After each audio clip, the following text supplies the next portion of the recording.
此曲只应天上有，人间难得几回闻呢。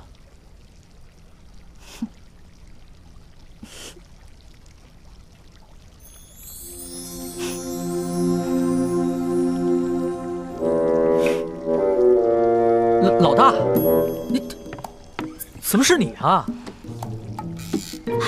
怎么就不能是我呀？我是你老大，当然不能让你住美人计了。老大，我还是第一次看你打扮成这个样子。平时吧，就知道你刁钻古怪，没想到你还有这么温柔妩媚的一面。嘘，小点声，小心隔墙有耳。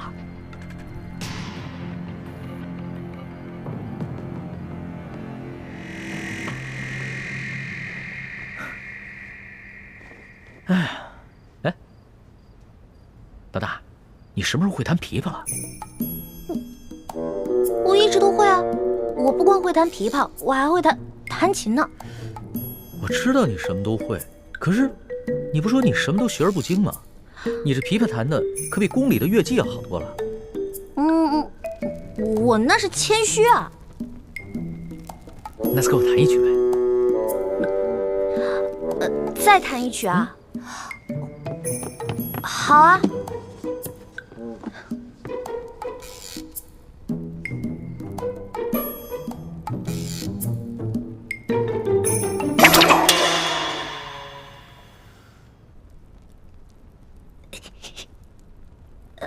哎呀，你看，这个弦断了，弹不了了。怎么这么巧啊？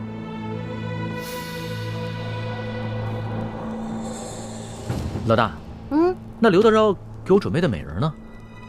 别找了，被我迷晕了，藏起来了。藏哪儿去了？哎，刘德昭准备的一定是一个倾国倾城的大美女，你让我瞅瞅呗。不行，我不能让你见到她。为什么呀？老大，你是不是吃醋了？我怎么可能会吃醋呢？我知道，你平时就是个色狼，但这个时候你千万不能乱了分寸。你要是被色了，那你一世英名就被毁了。我怎么平时就是个色狼啊？我要真是色狼的话，早就把你给吃了。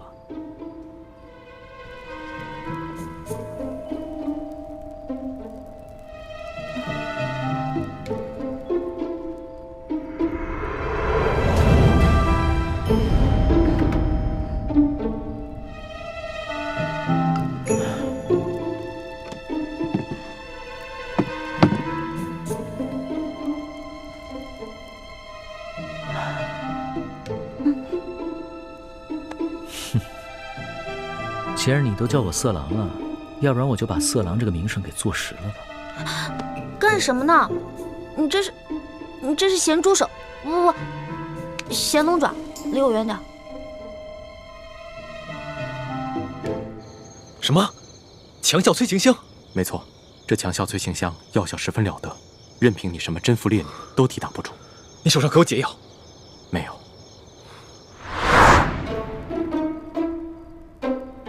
你干嘛这么色眯眯的看着我呀？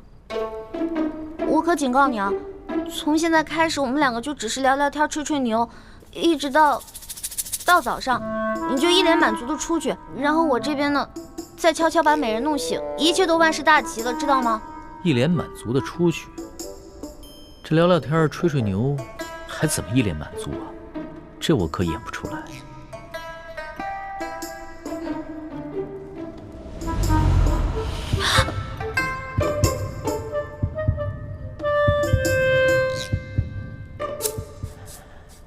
老大，你身上好香啊！那些池子里的花，应该和你身上的味道一样香吧？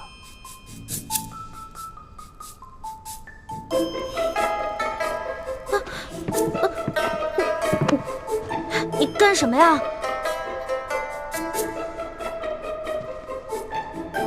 老大，你看这浴池这么华美，长夜漫漫，要不然一起共浴吧？不行。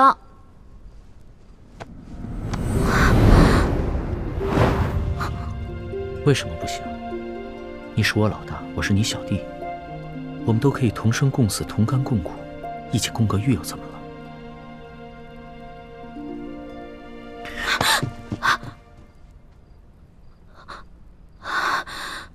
龙小弟，你干什么呀？外面都是人，如果看到的话，看到咱俩就完了。刘府里的人都已经避开了，没有人会发现。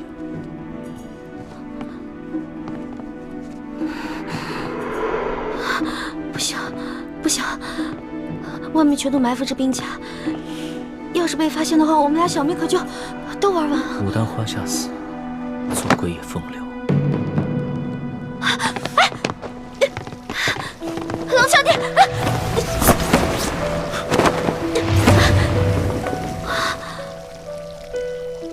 想不到这个钦差大人原来也是个色鬼，还好是一环妹妹身手好，要是换了我，就只能以死来保全清白了，真难为一环妹妹。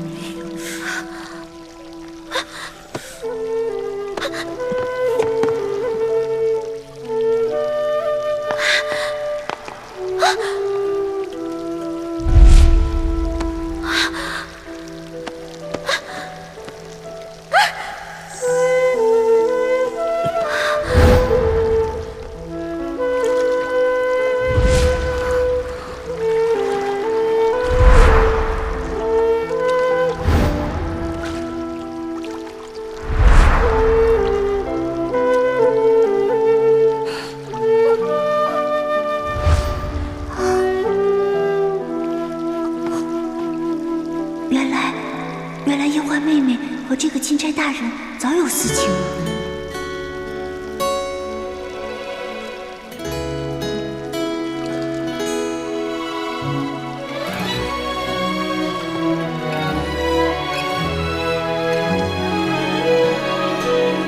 春秋两岸，水光最近，一生的愿，将心留于人世间，守我乾坤。这强效催情香药效十分了得，任凭你什么贞妇烈女都抵挡不住。你手上可有解药？没有。不过，裘贵好像说了一嘴，要破此香，最有效的方式是痛。痛，没错，痛。待他们药效发作了，你趁机潜进去，用重手法电他们几处最生痛的穴道。如此，他们应该可以清醒。好。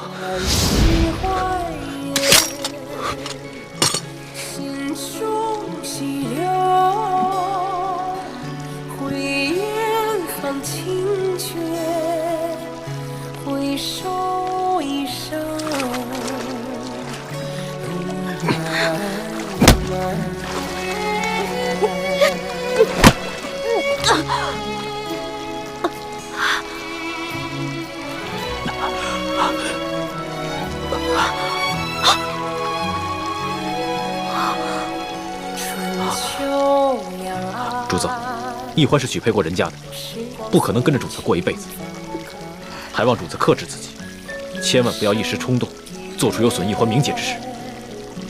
将心留于人世间，守我乾坤。卑职听到阁中不断传来调笑之声，还有追逐嬉戏声，后来还有落入浴池的溪水声，还有女子呼痛的娇呼之声。看来龙大人兴致很高。开在眉间，弹千秋。其实我刚才也不知道怎么了。你别再说话了，我们觉得刚才什么都没有发生过。刘德昭在这香炉里放了催情香，你们刚才都中招了。催情香？难怪我刚才只觉得意识模糊，怎么也控制不住自己。我一时之间寻不到解药，只能用重手法点了你们几处痛穴，刺激你们清醒过来。还请主子恕罪。这次多亏了你及时赶到，不然易欢将来只怕会恨我一辈子。环妹，你刚才也中了催情香，才会乱了神智，我不怪你。但是你要记住，你可是有夫之妇，千万不要做出玷污我们李家门楣之事，否则我永远不会原谅你的。你更不要害主子落下一个夺人之妻的恶名，有损他的威严。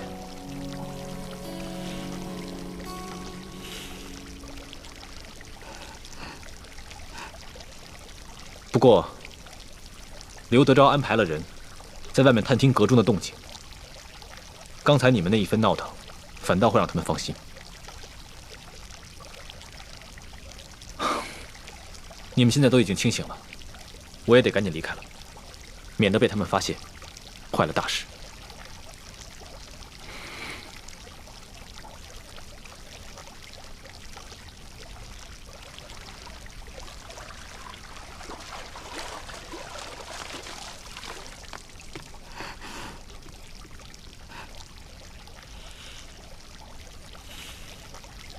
原来易欢妹妹和我一样，早已许配了人家，心中喜欢的却是另外一个人。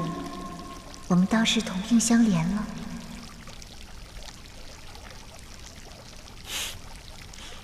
你现在的样子，哪里还像我的老大？你不说话，没人把你当哑巴。若是不说话的话，岂不更尴尬？其实，就算刚才发生了什么，也没事。大不了你先退婚，然后再嫁给我。呸呸呸！狗嘴里吐不出象牙。老大，龙嘴里自然吐不出象牙，只能吐出龙涎。我说的都是认真的，你不妨再考虑考虑。你要再胡说，我不理你了。好，那咱们说点正经的。李建清真的是你哥哥吗？他当然是我哥哥。你问这个干嘛？亲哥哥。亲哥哥，如假包换。可是他刚才看见我们在水里那样，他的神情反应很不对劲。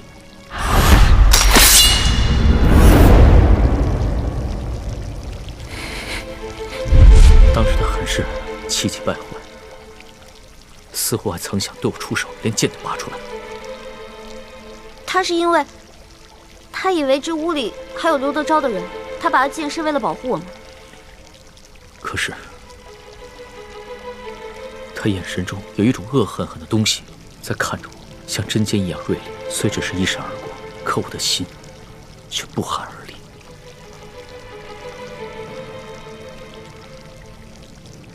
原来龙小弟，你也有这么胆小的时候啊？可能吧。如果不是你说他是你的亲哥哥，我还以为他是你的未婚夫呢。你看你，越说越离谱了。他和我未婚夫从小一起长大，他肯定不愿意看到我在成亲之前出什么意外。你想想那些公主格格们，如果早已许配了人家，有别的男子打他们的主意，那你肯定也会不开心的。可能是我想多了吧。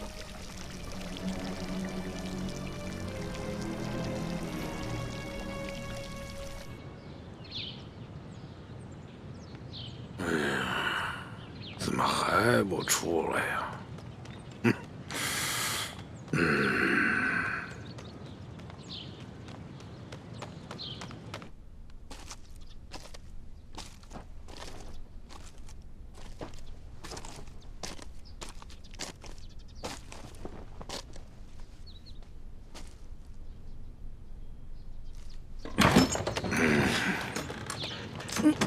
哎，哎呀，龙大人真是春风满面呀！啊，哎，对于下官送的礼物可还满意呀？挺好，有劳刘大人了。那就好。哎，龙大人，那就随本府到我书房，咱们把那个事情再重新的。不用在意了，就按照你说的安排吧。多谢龙大人。不过，这本钦差啊，毕竟是来视察官风的。眼下灾民闹事不断，又有这牛角寨的乱党在远处盯着，这本钦差啊，也不宜常来你府上见万姑娘，不是？是。所以啊，要不然你把这万姑娘安排到府外的一个地方住着，等本钦差回了京城以后，你再悄悄地把人送到京城，到时候我再纳她为妾，那不就免人口舌了吗？明白，本官明白。龙大人放心，我一定把此事给你办的是妥妥帖帖啊！此事简单，大人，我先在城东置办一所宅院，然后把万姑娘安置在那里。大人只要有空，就可以悄悄去会万姑娘。等到大人回京之后，我亲自护送万姑娘进京。如此一来，可保万无一失。刘大人，这裘老板做事极为妥帖呀！啊，我平时调教的好。主子，咱们先回书府吧。那先行告辞了。宋龙大人。哎呀，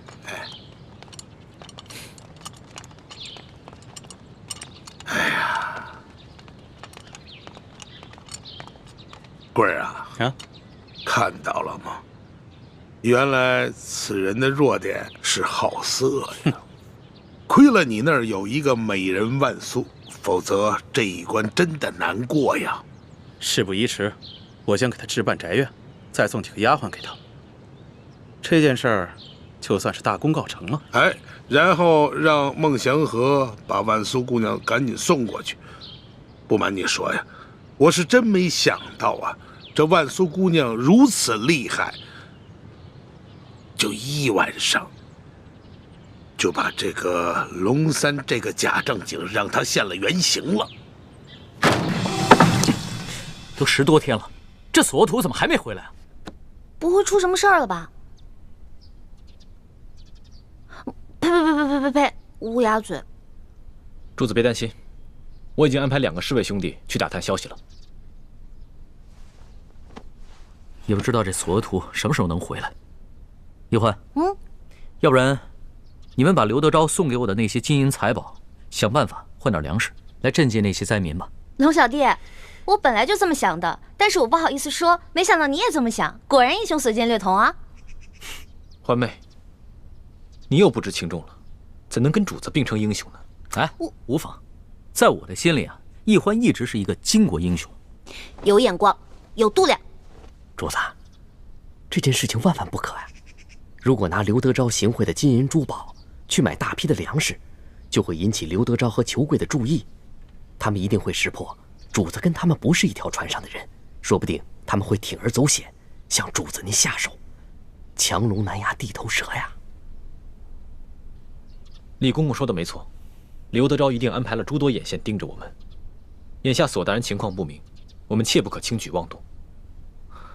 我们顶多在城的东南西北各设一处粥棚，但不可再大肆赈济灾民，万一有什么闪失，我等担待不起。你们说的对啊，是我考虑不周。一时的赈济只能缓解眼前的灾情，而不能一劳永逸。只有我顺利地回到了京城，才能肃清吏治，以后让全天下的老百姓免遭刘德昭这样的贪官荼毒。主子，您能这么想就对了。天大的事情，也没有主子您的安危重要啊。叶欢，咱们现在有银子了，你什么时候啊，把你跟丽嫔当的那些首饰给赎回来吧，要不然回了宫里啊，又要向我多讨点利息了。刘小弟，我发现你现在越来越会精打细算了啊。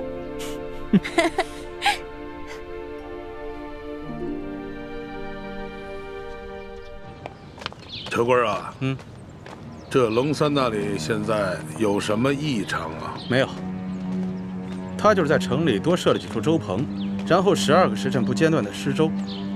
哼，此人果然是一个卖直举中之辈呀！哼，还真会收买人心。哎，万苏那里他现在去的勤吗？勤着呢，每晚都要去2个时辰。只不过他不在那里留宿，最多每天3更他就离开了，而且每次去的时候都是先穿着便装走后门。他跟万苏幽会的时候，除了那一个丫鬟，就是李护卫，其他的人也近不了身呢。看来此人是一个小心谨慎之人，难怪这年纪轻轻就可以爬到如此高的位置，还受到了皇上的宠信，做到了钦差，后生可畏啊！有什么后生可畏的呀？他现在是财色兼收，消停了。想想他当初拿枪做事的样子，我就恶心。哼，恶心，恶心什么呀？如果这个龙三他不好色的话，我们拿他还真没办法。哼。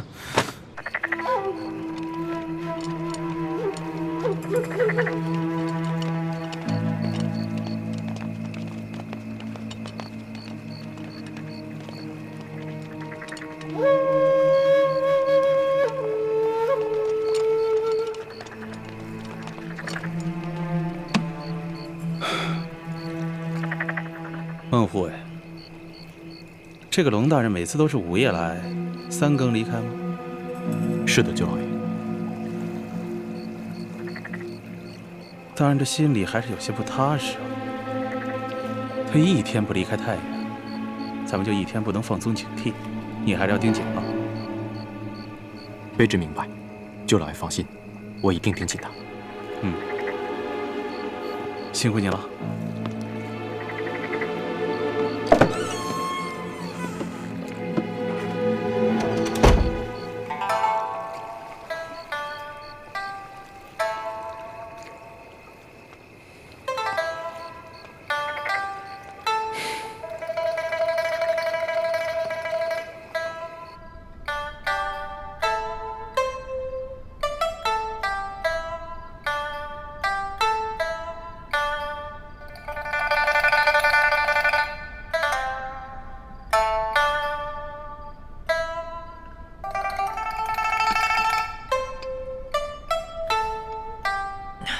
老大，那是在逍遥阁里面我听到的琵琶声，也是这万苏姑娘弹的，不是你吧？又被你给揭穿了。我就说嘛，就以老大你这性格，做什么事情都是半刻钟的热情，怎么可能弹出这么一手好琵琶嘛？我有一件事做得特别好啊，吹牛啊，所向披靡啊。说到吹牛啊，老大你谦称第二，没人敢称第一啊。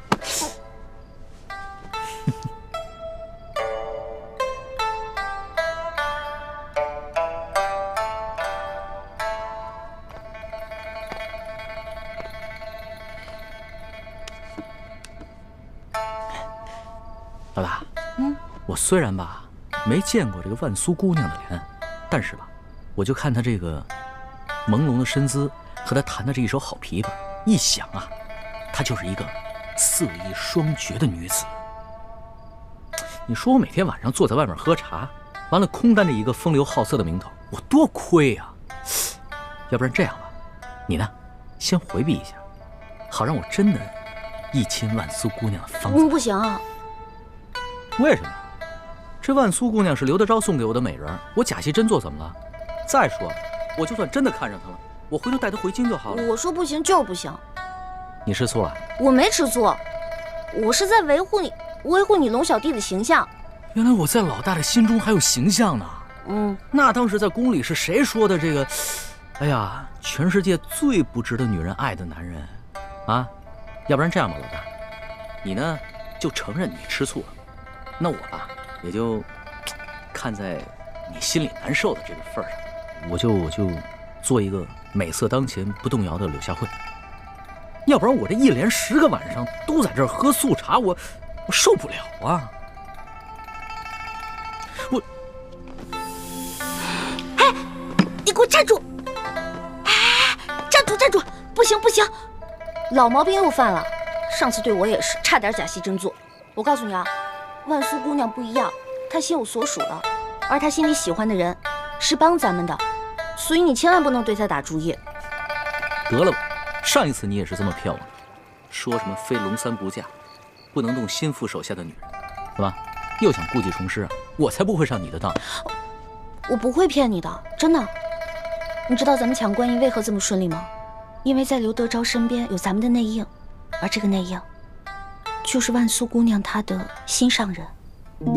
如果你真的对她起了什么色心的话，那你就是轻重不分、见色忘义的大坏蛋了。真的？真的，我骗你是小狗。好吧，那我就暂且放过你。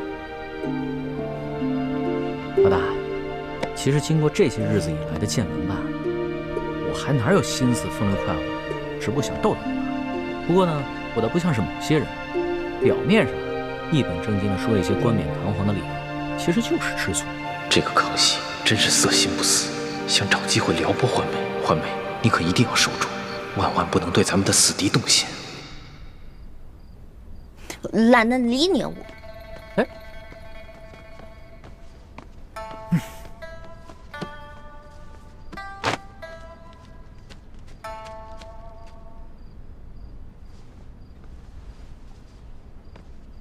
龙大人，时候不早了，小女子恭送大人。看看，人家万苏姑娘心里压根就没有你，催你走呢，别赖着了。好酸啊，好酸啊！好了，万苏姑娘，在下先告辞了。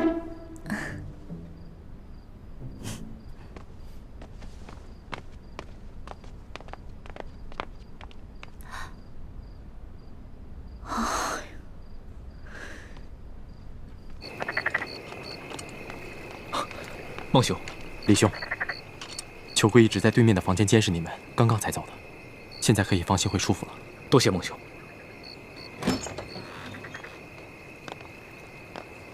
钦差大人，这个就是孟祥和，我刚刚跟你说的万姑娘的心上人，也是一直帮咱们的好汉。怎么样，比你长得英武吧？你越是拿话呛我，就越说明你吃醋。多谢孟护卫相助。大人客气了。这些年，卑职在刘大人身边，大小官员见过无数，真正一心为民的，只有你。卑职很是敬仰大人，能为大人尽绵薄之力，是卑职的荣幸。那孟护卫多保重，后会有期。后会有期。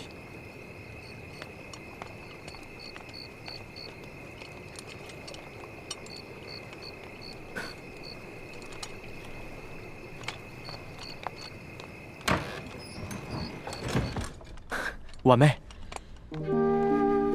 孟哥哥，婉妹，孟哥哥，你总算来看我了。我无时无刻不在想你，只是找不到合适的机会。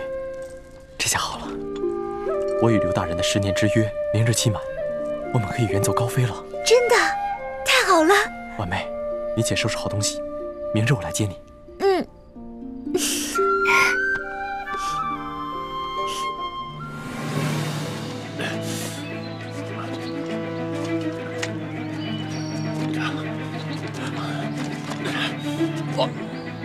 那三，让我先坐会儿，坚持不住了。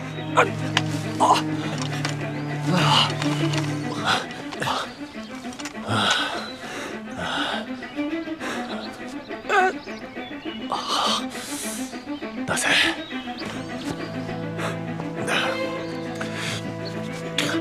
那三，拿好这个金牌，马上去找玉八赞，让他派救兵去救皇上。快去！不，我去了，你怎么办？纳赛，你要明白，我死了，后宫里还有皇后，我们赫舍李氏还有其他的兄弟子侄，只要皇上平安，我们赫舍李氏就还有希望。可如果皇上出了危险，就不光我们赫舍李氏完了。是我们整个大清都危险了！快走！不，走，快走！我不管，什么完蛋都可以，我不能没有衣服。走，我们走。这傻孩子，走啊，走啊！傻小子，走。跑吧，我们走，走，这儿，走。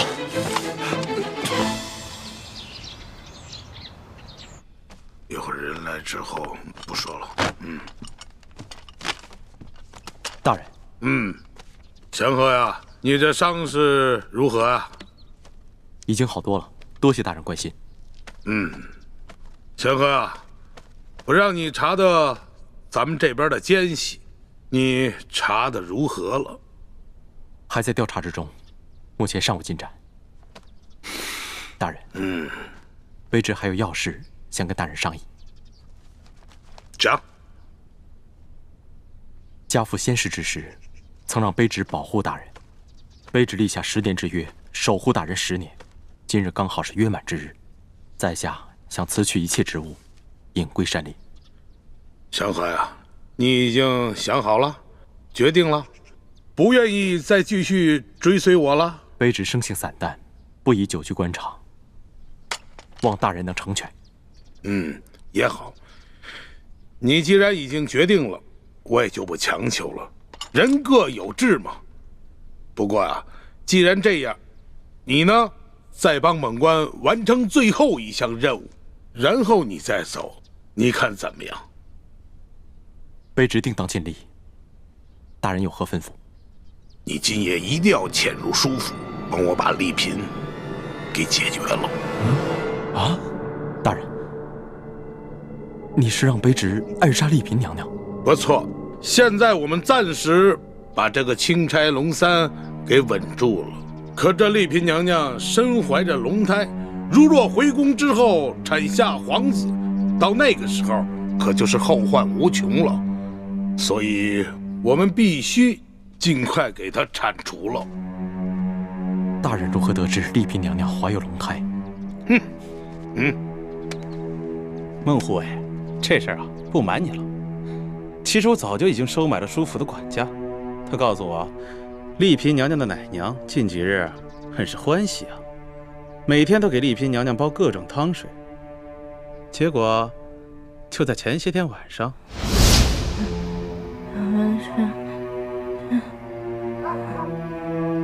小姐，你再吃点吧，你现在都已经怀了龙胎了，你一定要保重身体。只不过是奶娘的一句梦话而已，大人何必当真？对，是一句梦语。不过这奶娘所煲的汤水之中放的，可全都是安胎的药物。对于这种事儿呢，我是宁可信其有，不可信其无啊。即便是这丽嫔娘娘她这次没怀龙种，那现在皇上这么宠幸于她，将来也有大把机会啊。到那个时候，那丽嫔娘娘能够放过咱们吗？所以说呀，必须尽早铲除。可是钦差大人带了许多大内高手在暗中保护丽嫔娘娘，况且卑职的伤至今还未痊愈。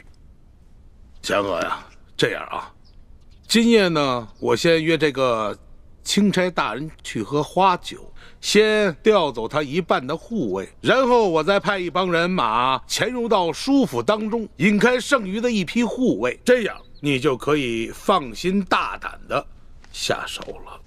大人，书剑之死已有诸多蛛丝马迹指向大人，这个时候如再杀了丽嫔娘娘，那钦差大人会更加怀疑您。他虽然是收了大人的贿赂，但难保他回京不会出卖您。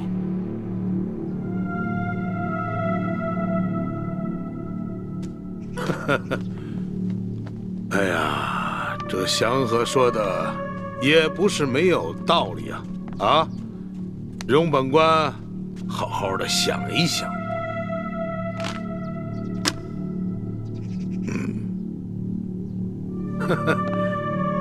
祥和呀，你这腰间这把刀，可是你爹留给你的。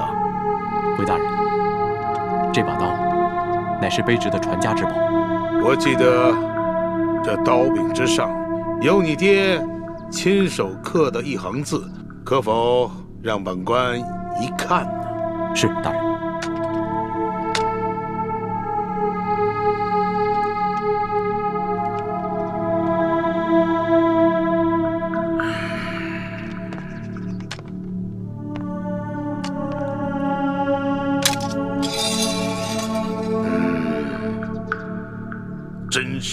把好刀。拿下！别挣扎了，孟府卫，没力气了吧？啊？知道今天早上你喝的汤药里我加了什么佐料吗？大人，你这是何意？孟祥和，亏我那么信任你，我实在是没有想到啊，你竟然跟这个龙三勾结在一起。大人，卑职不明白你在说什么。还在骗我是吗？昨夜我已经查明了，就是这个钦差龙三劫走了我庄严之内的观音。大人，您说龙三大人，他是盗取观音之人，大人可有凭证？你要凭证，我就告诉你。舒府管家说了，观音失窃的当晚，龙三和他的一干护卫根本就不在舒府，而是天快亮的时候才回来，个个黑衣蒙面，行踪诡异。而那个龙三，天亮的时候乔装成一位老人出去，我画了画像让管家看，没想到，性爱的客商就是这个王八蛋乔装的，老子现在脸上的字到今日还没洗掉。孟祥和，你还不知道对不对？告诉你，昨天晚上我们给奶娘下了迷魂药，她可什么都说了。孟祥和，你快走开！小姐现在已经是皇上的嫔妃了，而且还回了龙台。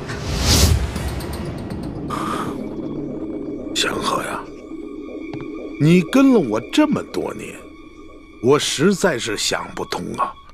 你与那钦差龙三无亲无故，并不相识，你居然勾结他背叛于我！我知道，这么多年，我赏赐你的银两你都收下了，我赏赐你的丫头你却不收，这是为什么？你心中早已有了人了，但是我万万没有想到啊！你心中的那个女人，居然是舒剑的女儿舒婉金。你和丽嫔早有私情。没错，我心中的人就是舒婉心。大人，你有恩于我不假，孟某在你身边护卫10年，平日你待孟某不薄，孟某从没想过要出卖大人。卑职是不愿看着大人一步一步陷得更深。大人，你也听卑职一句劝，切勿再行伤天害理之事，回头是岸吧，大人。什么？这里有岸吗？这有岸没有啊？啊！我早就知道了。钦差大人龙三收我的金银财宝跟美人，只不过就是为了麻痹本官。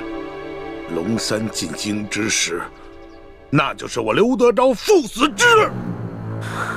我们还有什么办法？能有什么退路啊？大不了就拼死一搏。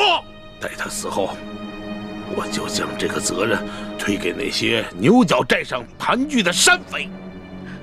大人，你可曾想过，牛角寨位于山西境内，就算皇上信了，钦差大人和丽嫔娘娘死于牛角寨之手，可你身为山西巡抚，你逃得了失职之罪吗？失职之罪，祥和呀，你给我听好了，经本府调查，钦差龙三勾结牛角寨上的前明余孽，他不但伪造圣旨，还勾结这些山贼打劫官府的库银，因分赃不均，起了内讧，自相残杀而亡。本府率兵剿灭了牛角寨，如此一来，你觉得皇上还能追究我失职之罪吗？在钦差龙三伪造圣旨在先，早已犯下了杀等之罪。大人，先把罪名嫁祸牛角寨，现在你又说钦差大人伪造密旨，我让你明白你是怎么死的。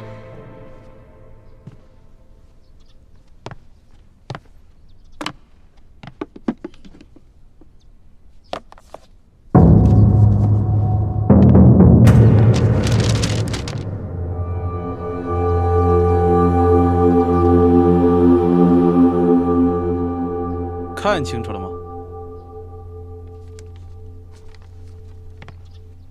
自从知道龙三敢劫取官银，我便觉得此事蹊跷，便吩咐管家暗中留意。没想到，还真让他逮着了机会，溜进了龙三的房间，便发现了这些东西。结果我们仔细一看，看出了破绽，这玉玺还有密旨，是假的呀！不可能，钦差大人手中还有一道密旨，奉旨调查书剑遇刺一案。那封密旨，卑职仔细看过，绝不可能造假。兴许他是奉旨查书剑之死，可是他竟然胆大包天的想要插手山西政务，情急之下才伪造了圣旨还有玉玺，这叫什么呀？天堂有路他不走，地狱无门他闯进来。求贵，龙大人在儿子的脸上刻字，是希望你们能够警醒反思，悔罪改过。你们居然执迷不悟！你放屁！他龙三算个什么东西啊？在我眼里，他只是一个虚伪狡诈、蝇营狗苟之辈。你也在官场混了10几年了吧？就这么点小伎俩，就把你给蒙蔽了。道不同不相为谋。龙大人不想与尔等同流合污，尔等居然痛下杀心。你们才是自寻死路！大人，天作孽犹可为，自作孽不可活呀！大人，大人！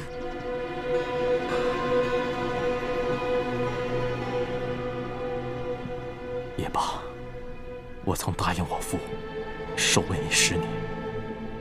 如今10年之约已满，我也算不负信义。刘德昭，我既已落你手里，这条命就任你处置。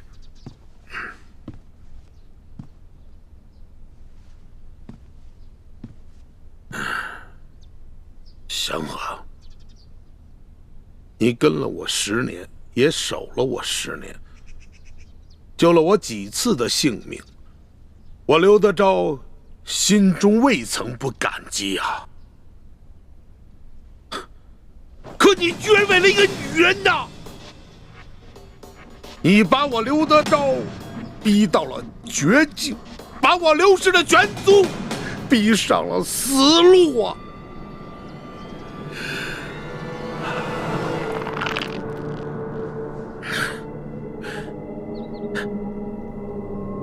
祥和啊，别怪刘德昭，别怪我心狠手辣。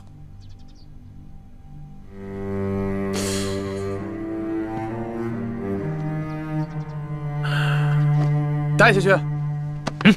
走。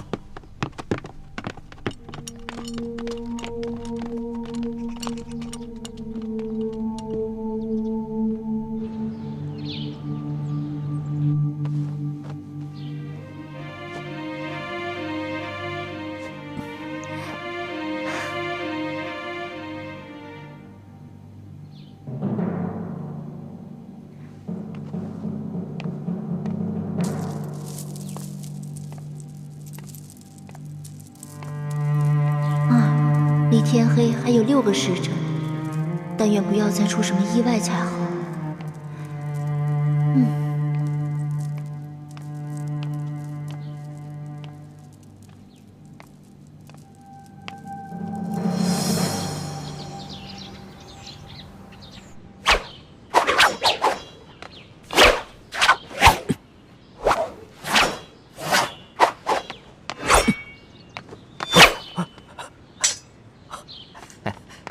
主子，所头怎么样了？苏大人出事了。我们在一处悬崖下找到了随行侍卫，他受了重伤，已经奄奄一息。他说他们在半路上接连遇到2伙身份不明的人袭击，他们3个侍卫掩护索大人和纳赛成功脱身了，但他们自己受伤之后被扔下了悬崖。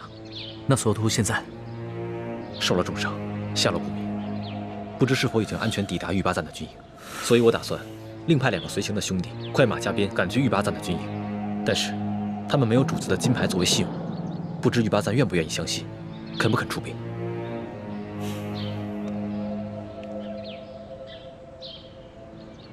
主子，不如这样吧，奴才亲自去一趟。玉八赞认识奴才，如果奴才亲自去说明情况，他应该会相信。那就辛苦你，再跑一趟。主子，您这么说，真是折煞奴才了。奴才也不用带什么东西，这就轻装出发。我派2个侍卫跟公公一同前去。好。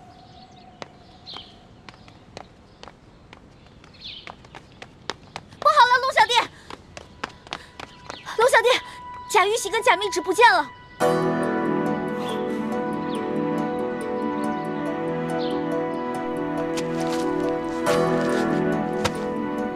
我昨天检查还在呢，这怎么现在贾玉玺跟贾密旨都不见了呢？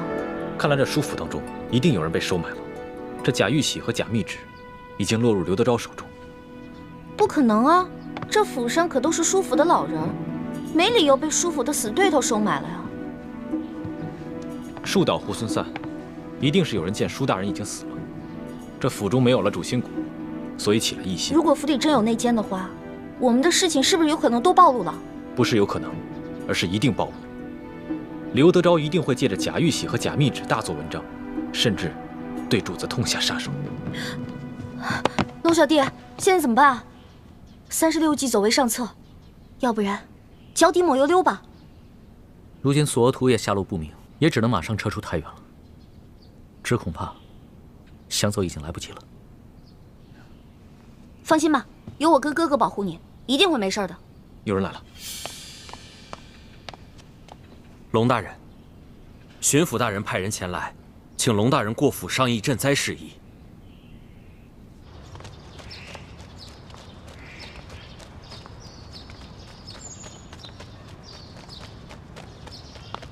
官儿啊，你能不能不在我眼前晃来晃去的啊？晃得我这头都晕了。你头晕，我心还烦呢。啊，姐夫，你看看我脸上这字儿啊，到今天都没掉下去。你说这姓龙的他多可恨呢！还有，这小子铁疙瘩一个，官场上这些规矩他懂吗？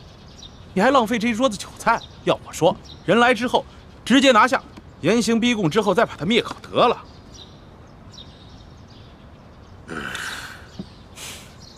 先不慌，再等等。哎，再给这个龙三一次机会，就当是给咱们自己一个机会。不是啊，说实话，这个龙三来咱们这这么久了，到了现在，他到底什么底细我都没有摸清楚，我心里着实的不踏实。还有，如果这龙三知道了，咱们拿出了他擅杀朝廷命官、私刻玉玺、假传圣旨的罪证，就此向咱们屈服了呢？就算龙三屈服了，丽嫔怎么办呢？他跟咱们那是杀父之仇啊！那丽嫔必须死。再说了，如果这个龙三真的肯向咱们屈服，很多事情他自然会替咱们遮掩的。否则就送他们一块儿见阎王。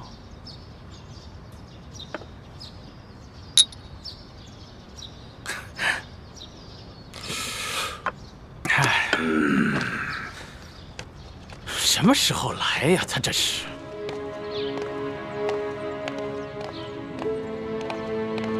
龙大人，请。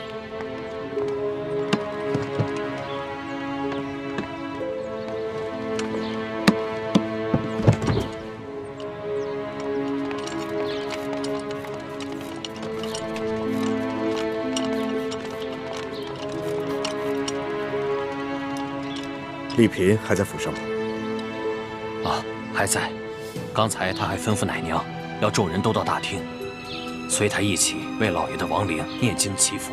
交代的事情都办妥了没有？放心吧，我已将药下在厨房的菜汤里，过会儿就会发作。啊，我先到大厅念经，你们等我信号。好，事成之后，我家大人必有重喜。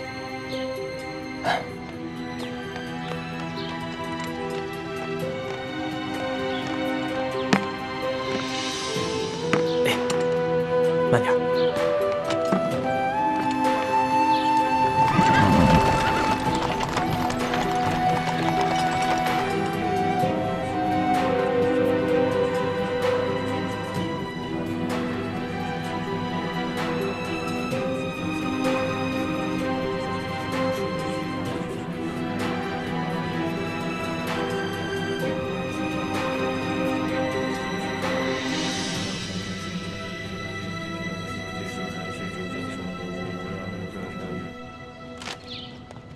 哎呀，龙大人，龙大人，有失远迎啊！龙大人，龙大人，来，请。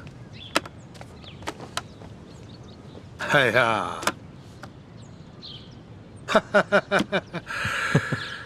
哎呀，此次请龙大人过府，没有别的意思，就是有2件东西，想请龙大人亲自过目。啊。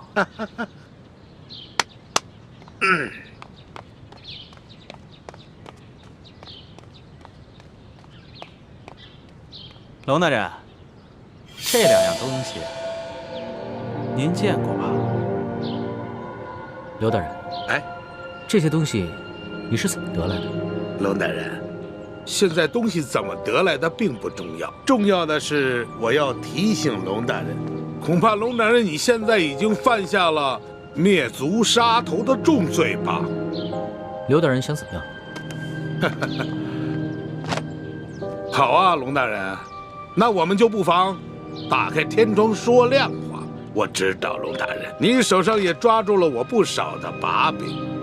好啊，想怎么样，那就要看龙大人，你是想大家手拉着手一起死呢，还是抱成团一起活呀？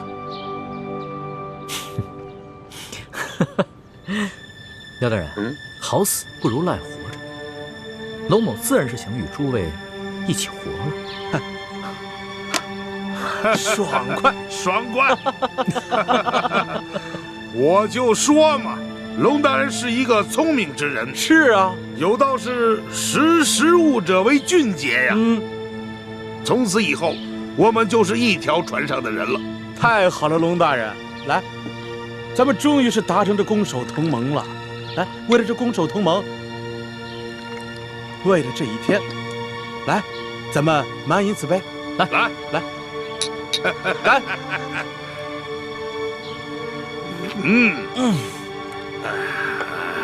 美酒啊！龙大人，既然咱们都是一家人了，那有件事儿，我得求您帮个忙。何事？您瞧我脸上这个字儿啊，您高抬贵手，把您的墨宝给我去了吧。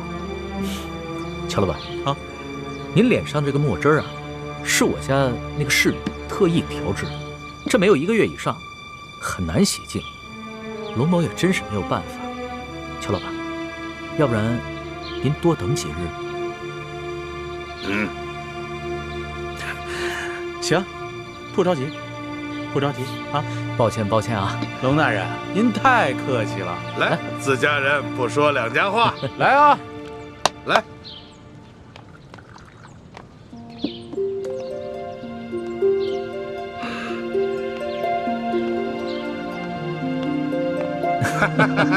来，龙大人。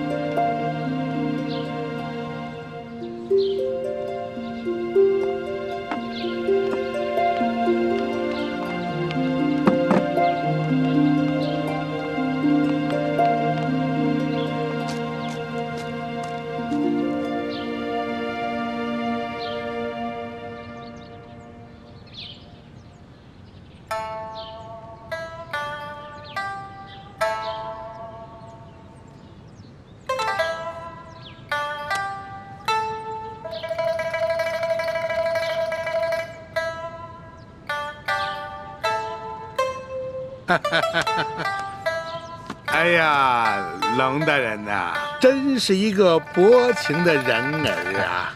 面对着这万姑娘色艺双绝，居然是毫不动心呐！刘大人，哎，龙某也不是个不怜香惜玉之人，是，只是那个时候与刘大人尚未交心，背地里啊，就害怕刘大人参我一本，所以只好辜负了美人了。哎，现在好了，以后咱们都是一家人了，你大可以放心的，以后与这万姑娘那是双宿双飞呀！啊，俗话说得好，人不风流枉少年呀。多谢刘大人玉成啊！哪里。龙大人，既然咱们都是一家人了，那有件事儿，希望你多多帮忙啊。何事啊？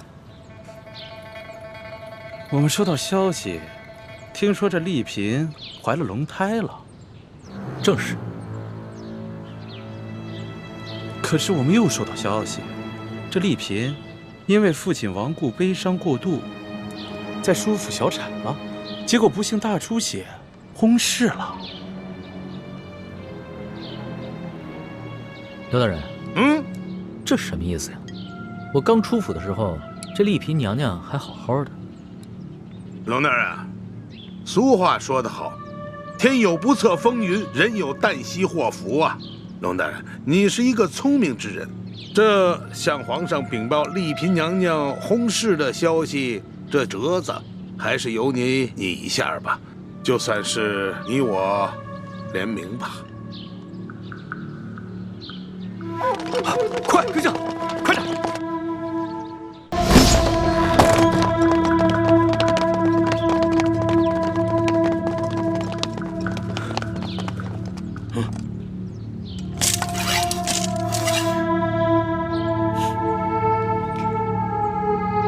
真是红颜薄命啊！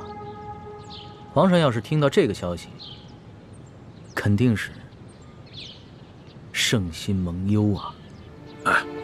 是啊，龙大人，皇上乍闻丽嫔娘娘薨逝的噩耗，难免是有些感伤啊。不过龙大人你是知道的，好在后宫佳丽3000呀，过些时日，这事情放一放，我看也就过去了。啊，来，其实这样也好啊。舒总兵跟着丽嫔，黄泉路上总算是有作伴的了。啊，他们这一走，我们总算是安心了啊。来，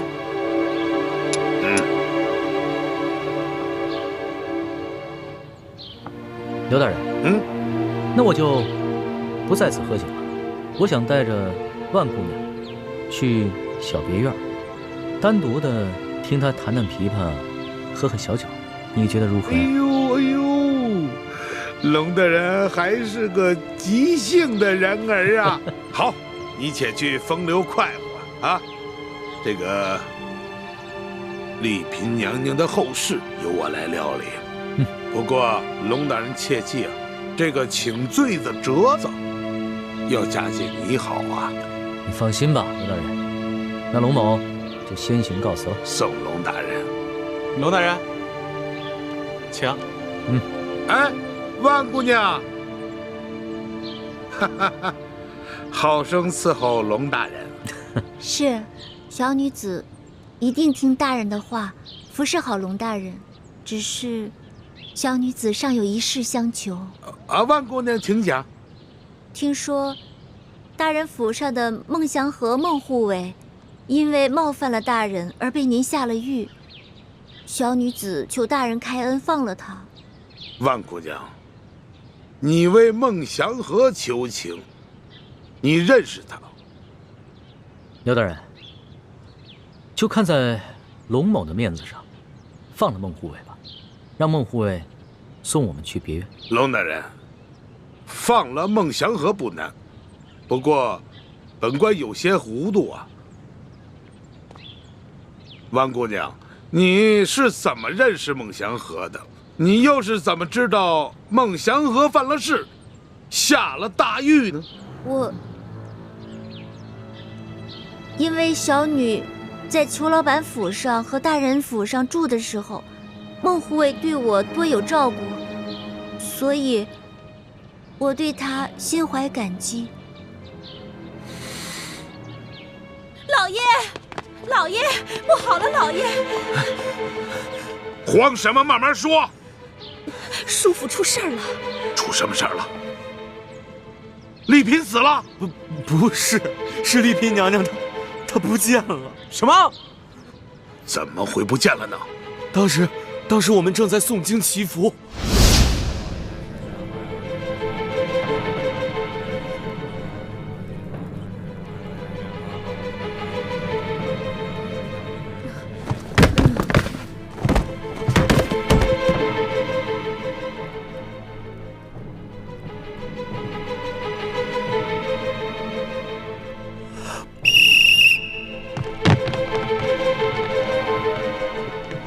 丽嫔呢？拿药来。小姐莫怪，我也不想害你，可我没办法呀。我一家老小的性命都搁在巡抚大人那儿了。你要怪，就怪老爷生前为什么老跟巡抚大人作对吧？黄管家，啊，郭妈妈，怎么是你？黄管家，小姐是你跟我从小看着长大的，老爷现在尸骨未寒，你居然对小姐下毒手！她不是你家小姐，她是我家小姐奶娘。小姐呢？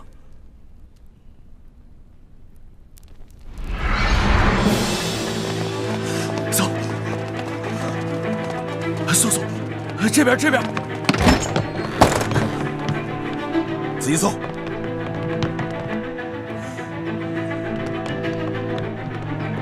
走。怎么样？没有啊！我念经的时候明明看见小姐走到屏风后的呀，这屏风直通后院，这后院大门又上着锁，她只能在这儿啊。这就奇了怪了。搜，继续搜。真是个废物！你们这么多人还看不出一个女人？大人饶命啊！大人，小人已经尽力了。这舒婉心是小的看着长大的，她可是手无缚鸡之力呀，又没有攀爬的工具，我就不明白。他是怎么爬上那么高的院墙逃走的？难不成他长了翅膀不成？不用说了，你们这还看不出来吗？这是早有准备啊！龙大人，这丽嫔娘娘现在何处？你应该是最清楚吧？我说我不知道，刘大人相信吗？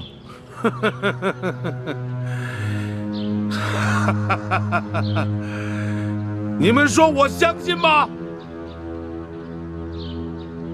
来人，快！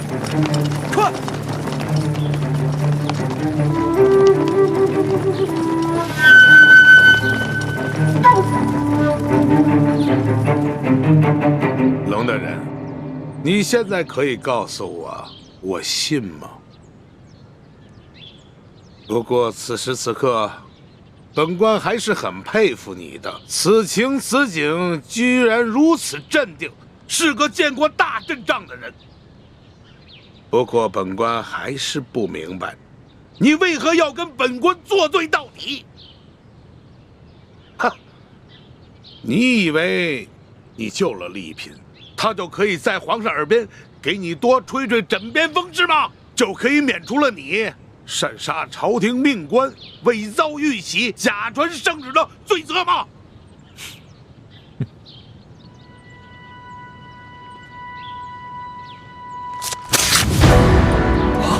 你，龙大人，巡抚大人派人前来，请龙大人过府商议赈灾事宜。好，我知道了，我换身衣服就过去。那小的先为大人准备车马。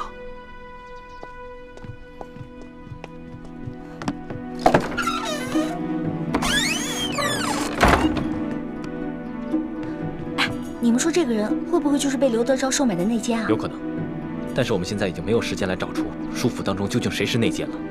主子，你带着易欢还有丽嫔娘娘先走，我仪容成你的样子，先去刘府稳住他们。啊，龙小弟，这个时候就别啊了，就听我哥哥的吧。他武功很好的，你放心，若是没有咱们拖累他，他一个人谁都控制不住他。而且我跟主子身材相仿，倒正好方便互相易容。易欢，我帮主子易容，你去通知丽嫔娘娘，让她做好准备，马上逃走。好。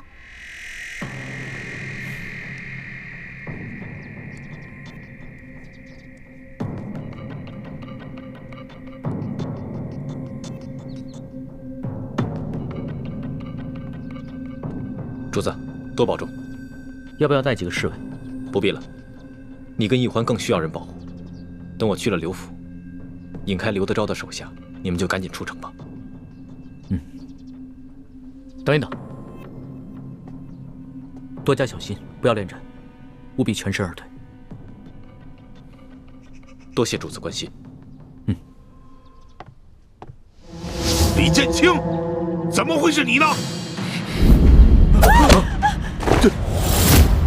都别乱动！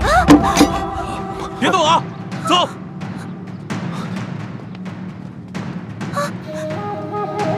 姓李的，放了我姐夫，不然我弄死他！我跟万姑娘非亲非故，你以为用她就能威胁到我吗？少跟我来这一套！你跟那个姓龙的自诩为仁义之士，为了那些灾民，你们都能犯下这么大的罪行，你能眼看着这么一个手无寸铁的女人为你送命？放人！万姑娘，我刚才就是顾及到你的安危，才想用计带你离开，没想到你还是放不下孟祥和。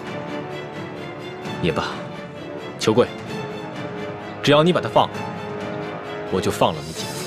你当我是傻子？先放了我姐夫，然后束手就擒，我就放了他。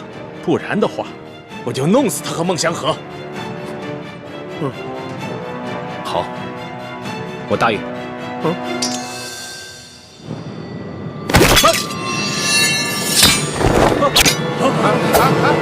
姓万的，受伤刘大神，刘大神啊！你是倾城？没错，我是雪倾城。不行，小师妹，我不能跟你们一起走。这府上既然出了内奸，我们的计划暴露，孟祥和也迟迟不来送信，说明他已经出事了。我要留下来，跟师父一起救出孟祥和和舒婉心，放他们一条生路。雪姐姐，你放心吧，朱哥哥都说了，他会见机行事救出孟大哥的。大师兄虽然武功高强，可留他一个人在这里对付刘德昭这帮心狠手辣的禽兽，我不放心啊。雪姐姐，我觉得你对朱哥哥真好，事事都为他着想。小师妹，你别多心啊。是因为大师兄身份特殊，所以我才把他的安危放在首位。哎呀，我知道，你不用多心，我心里都明白。主子，你们先离开，我留下来。为什么？臣妾手无缚鸡之力，身子虚弱，若是主子带臣妾一起走，会是一个很大的拖累。可是刘德昭已经打定主意要跟我这个钦差大臣翻脸了，你留下来的话会很危险。刘德昭和您翻脸，可以借口说你伪造玉玺，假冒钦差。可臣妾是真真切切的丽嫔娘娘，她不敢公然害我。若是来暗的，臣妾这府上大多是跟随家父几十年的老人，不可能都被刘德昭收买，他们必定会尽全力保护臣妾。再说了，只有主子安全了，臣妾才会安全。是啊，龙小弟，丽嫔娘娘说的对。第一，她留在这儿可以稳住舒家的内奸，还有就是可以为我们逃出太原多赢一些时间。你就听她的吧，只要你脱身了，他们不敢对丽嫔娘娘下黑手的。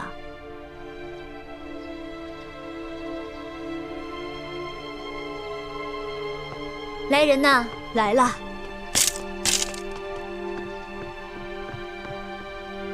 娘娘，你有何吩咐？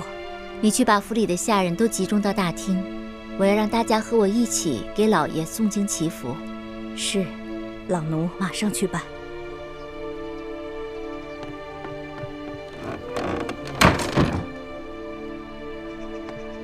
主子，一会儿府里的下人都会集中到大厅，你们就可以从后门离开了。叶欢呢？我不在你们身边，你一定要保护好主子，保护好自己呀。放心吧，丽嫔娘娘，我虽然武功不行，但是什么放毒啊、防身啊，我都是可以的。倒是你，现在舒府特别不安全，你得自己小心啊。婉心，想不到你平时柔弱，却是这般冷静果敢。待我平安脱身，一定想办法马上回来救你。待回到了紫禁城，一定好好奖赏你。主子安全，就是对臣妾最大的奖赏。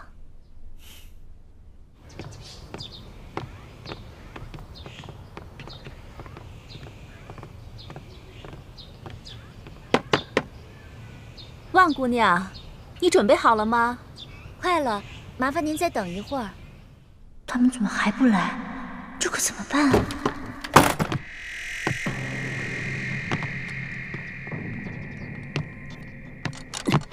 你们可算来了！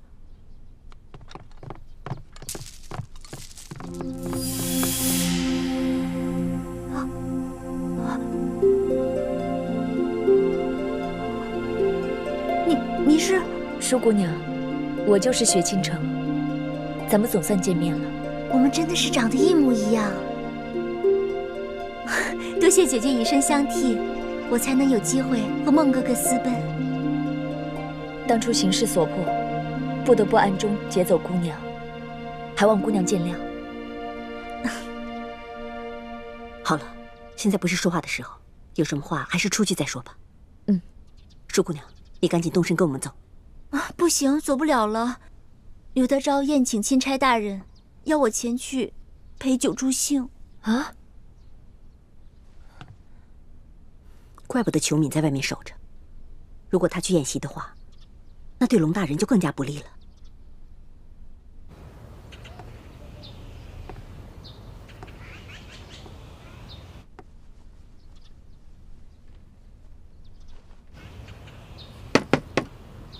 万姑娘，衣服换好了吗？别再拖延时间了，快点啊！万姑娘，万姑娘，你如果再不回应，我得冒昧进去了。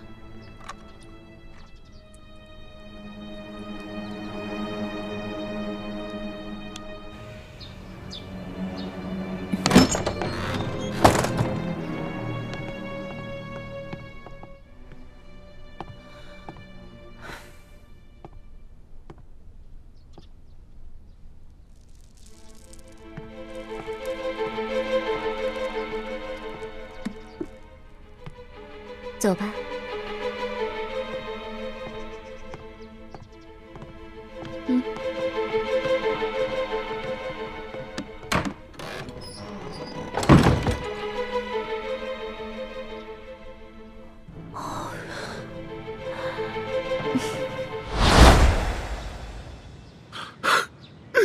秋官，你看你干的好事儿！我也不知道啊，他怎么就会武功了呢？他少废话。小姐，怎么是你呀？管家，你说谁？她是我家小姐，丽嫔娘娘。可是不对啊，我家小姐不会武功啊。虽说入宫之前，长河老爷骑马射箭，可那都是闹着玩的。怎么突然之间？这2记耳光是替舒家赏你的。你到底是不是我家小姐啊？刘大人，让这些官兵都退下去。姐夫，退下去，退下去啊！对，退下，退下，快退，快，都快点呀！刘大人，放了孟祥和，给我们准备3匹快马。我备马。备马，快！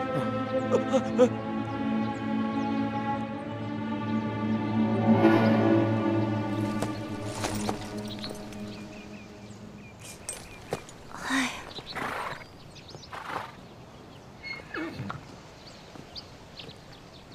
舒姑娘，你不要着急，青城他们一定会平平安安把你的孟哥哥带回来的。哎，但愿他们3个能平安无事啊！阿弥陀佛，菩萨保佑，菩萨保佑，菩萨保佑！来了，什么来了？我听到马蹄声了。看，青城带着你的孟哥哥，他们回来了。婉妹，孟哥哥，婉妹，太好了！哎，刘德昭那个狗官没有为难你吧？没有，好歹我也护了他10年，救过他无数次，他对我算手下留情了。只是给我灌了些舒筋软骨的药，把我关进地牢。多亏李兄和雪姑娘救了我，还帮我解毒，恢复了武功。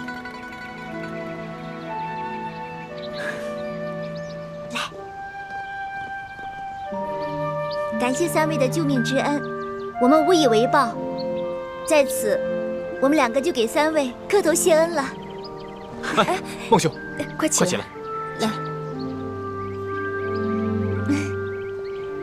婉心妹妹，你我虽然非亲非故，却因容貌相似，结下了不解之缘。孟大哥也是位忠义之人，看着你们2个终于能够冲破一切障碍，携手此生。姐姐我啊，不知有多羡慕呢。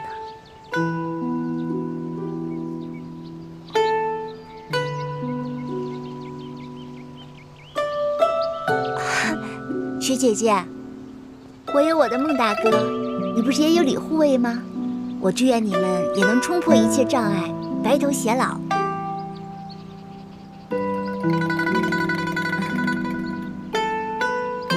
舒姑娘，你误会了。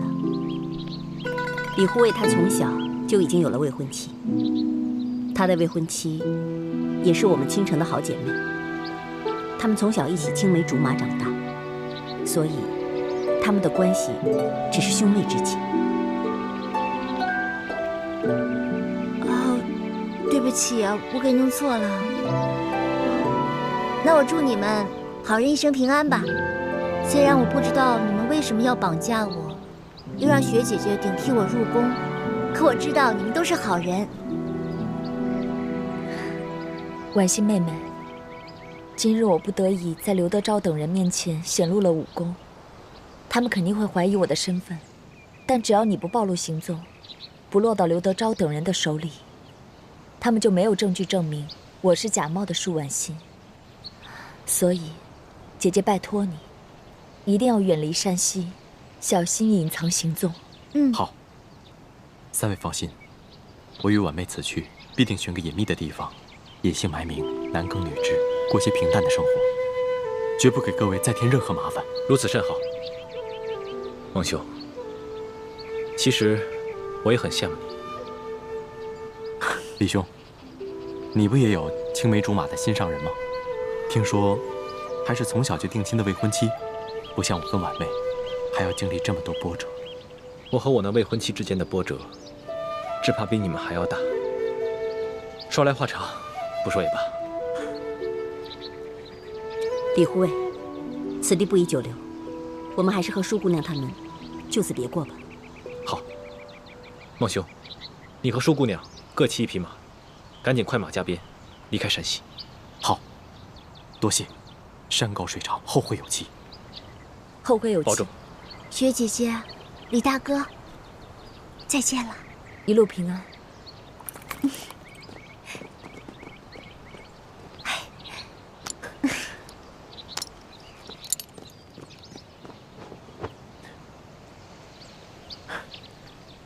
保重。走。驾。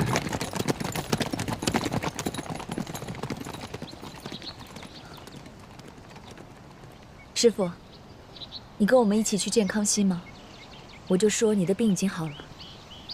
不，我要回明珠谷，协助晋王查出谷中奸细。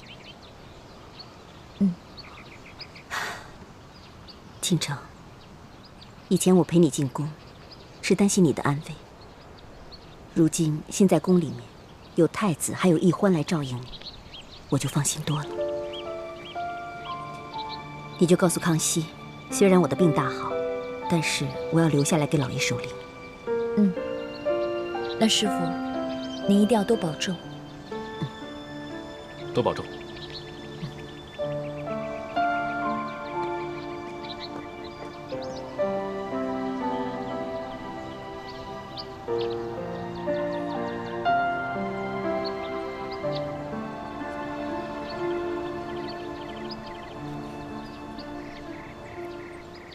行了行了，消消气消消气啊！水。对对对。你说啊？哎呀，这个李建清啊，喝口水，喝口水。在外边没被别人打死，你想烫死本官啊？不能轻着点啊！啊！怪我怪我。你说这个李建清啊，实在是太可恶了啊！临走还把本官给伤了。我不杀此人，我誓不为人。姐夫，你放心，如今整个山西境内都通缉他们呢，跑不了。秋哥啊，你说这个万苏姑娘，她会不会是这个丽嫔舒婉欣啊？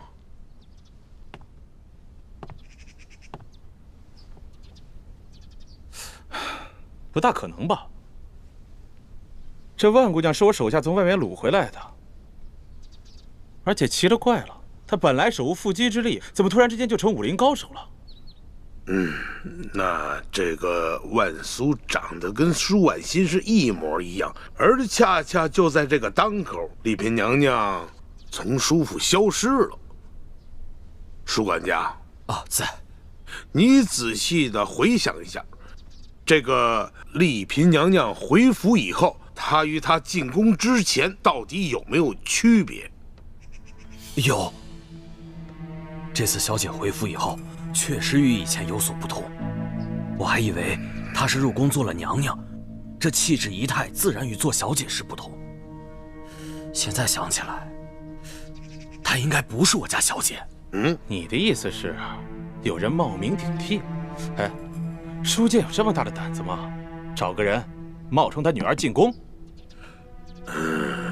舒管家，那挟持裘贵的可是丽嫔娘娘。反正我家小姐不会武功，挟持裘老板的肯定不是我家小姐。至于是不是丽嫔娘娘，我还真不敢妄下定论。莫非这舒剑找了一个样貌相仿的江湖女子，冒充你家小姐进宫？这万苏才是舒婉心。万苏，舒婉心。姐夫，我觉得你这推测应该是对的。他本来应该是找了一个极其隐秘的地方藏起来了，后来知道他爹病重了，才冒险出来，要见他老子最后一面。可是没成想半路给我劫了，他为了不暴露身份，才谎称叫万苏。此种说法是最为合理的。那舒剑为什么要找一个武林的高手冒充他女儿进宫呢？他意欲何为呀？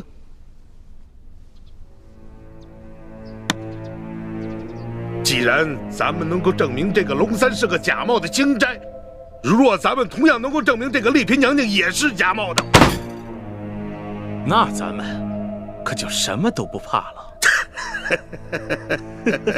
哎，轻点，轻点。是。皇祖母，可有皇上消息了？暂且还没有。皇上都已经半个月没有消息了，妾身的叔叔也没有了音讯，该不会是出了什么意外吧？你慌什么？越是情况不明的时候，越不能慌。锁头半个月前曾送来密奏，说是皇上要办刘德昭，为防刘德昭狗急跳墙，奉了皇上的旨意去调御巴赞的兵。也许他不在皇上身边，也没什么密奏的，所以就没有送来。可是，不仅有刘德昭，还有吴三桂的人也盯着皇上呢。妾身是在担心。吴三桂倒的确比刘德昭更可虑，但也不必过分的担心。吴三桂的嫡长子吴应熊还在咱们手里呢。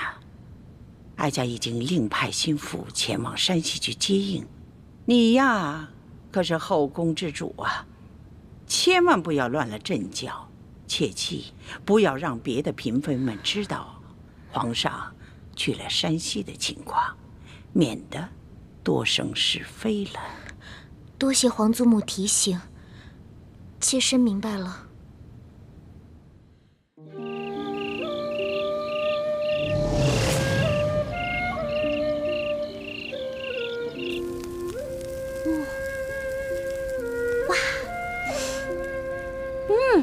搞定，好嘞。真香。老大，你这偷鸡摸狗的本事还真不错呀。注意啊，我不是偷的，我在农户的鸡窝里放了一锭碎银子呢。得了吧，不告而取就是偷。行，我偷的，待会你别吃啊。丽嫔娘娘，来，好香啊！来吃吧。吃完了这儿还有啊，接着来。哎，我的呢？你的？你刚才不说了吗？这是偷的，你就别吃了呗，要不然就跟我们分赃了。不是。哇，主子，您先用我这份吧。你看看，任婉心好。来，丽嫔娘娘，来。好。好好吃。老大，没想到你还有这手艺。那当然了，我从小学别的不精，但是我以前有个师傅，他是前明的厨子，是最有名的厨子，所以我跟他学习的时候可认真了。前明最有名的厨子，御厨啊。主子，千万别听易欢瞎说。那个教咱们做饭的师傅，不过是在大户人家掌过勺而已。是啊，我不吹牛嘛，别戳穿我呀。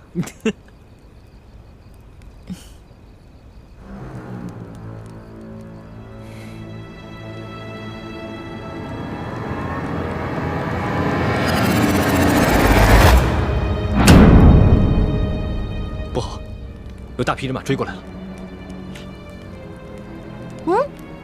你怎么听到的？等你耳朵听到时，那就晚了。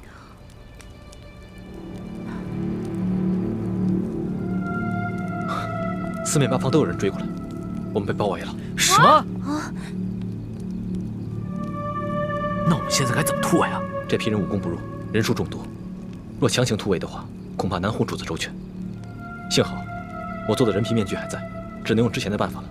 我找一个侍卫兄弟扮成主子的模样，我们先引开追兵，东西都不要带了，赶紧撤离。好吧。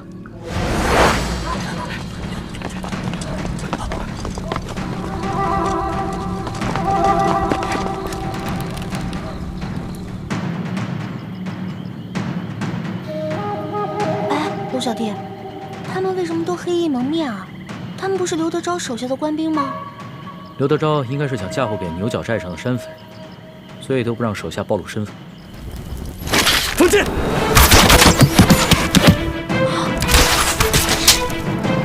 是这样吗？好狠啊！抓住楼下的那个姓李的！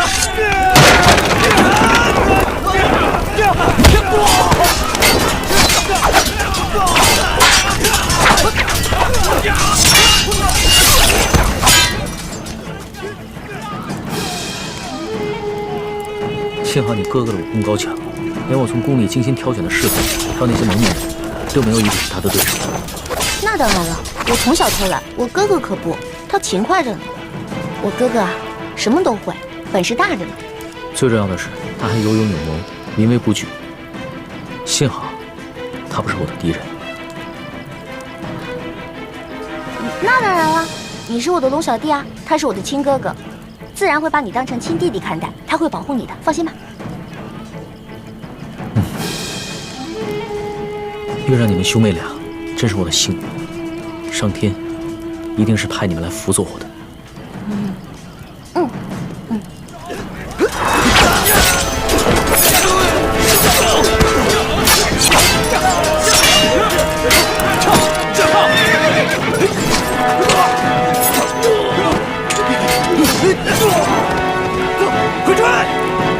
快追！没事吧，陆小弟？没事了啊。看来这出了紫禁城，还真得让你这个老大保护我。哦，对了，我们赶紧去另一棵树上，把丽嫔弄下来。哦，对，走。走。丽嫔娘娘。哎，丽嫔人呢？薛姐姐准不放心朱哥哥，又悄悄赶去帮忙了。丽嫔怎么不见了？我可能记错了，我哥没有把她藏在树上。那咱们赶紧一起去找她吧。书剑已经为国捐躯了，我一定要保护好他的女儿。龙小弟，你可真仗义。不用找了，我在这儿呢。丽嫔，你去哪了？哦，臣妾被李护卫藏到了远处的一棵树上，我看到他们走远了，就顺着树干慢慢滑下来了。这林子里的树可都是很高的，你居然能自己滑下来？啊，主子，臣妾的爹可是威震一方的武将，臣妾小时候也是在马背上长大的，这点胆量还是有的。以前在宫里的时候，总觉得你知书达理，多才多艺，温婉可人，没想到你还外柔内刚，有胆识。主子过奖了。哎，行了行了，咱们别在这聊天了，咱们去个安全的地方吧。这样，去反方向，咱们逃吧。好。你的手，快快！不是我的，是刚才有人要伏击大师兄，我把那个人解决了。